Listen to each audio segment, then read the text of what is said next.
I'm Brendan Clark. Good evening, everyone. We are glad you're watching. I'm Carolyn Murray.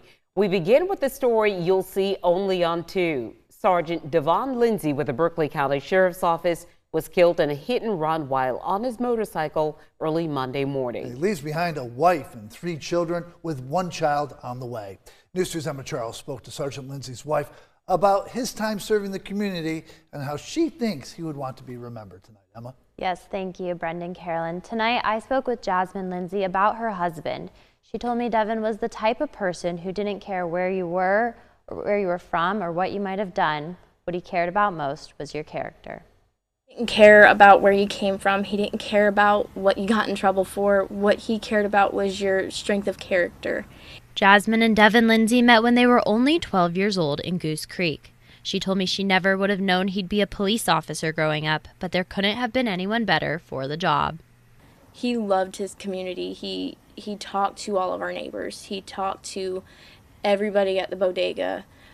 Every time I would be outside doing something, I would have a neighbor or someone drive by and tell me to say hello to my husband or to let my husband know that they wanted to holler at him. Jasmine said despite the stigma surrounding his job, Devon became beloved by the Berkeley community over the 5 years he served. It means the absolute world to me to know that despite the uniform and the stigma that can come with it sometimes, that he was beloved not just by his friends and family and not just by the sheriff's office, but by community, by inmates that interacted with him. I can't tell you how many times we'd be in public and someone that he knew from the inside would come up and be like, "Man, I followed your advice and I'm staying out of trouble and I got that job I was hoping to get." Jasmine says Devon was the type of person who always led with compassion.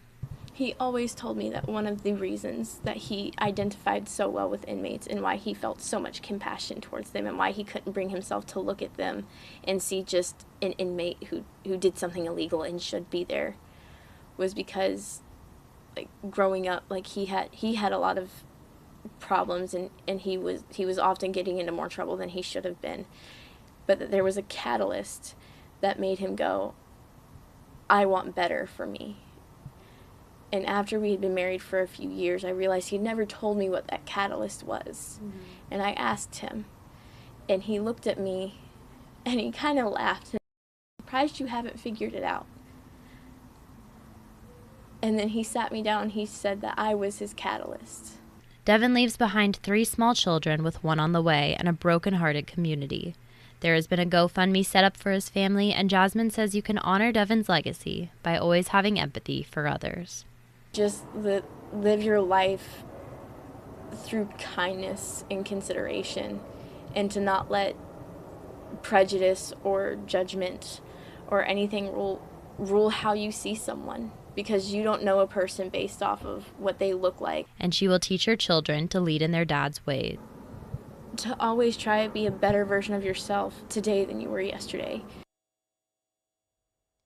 Devon was the sole provider for his family. Jasmine said the best way to support their family is through the GoFundMe that will be linked on our website. There will also be a memorial ride in his honor starting at Goose Creek High School next Saturday, beginning at 11:30 a.m.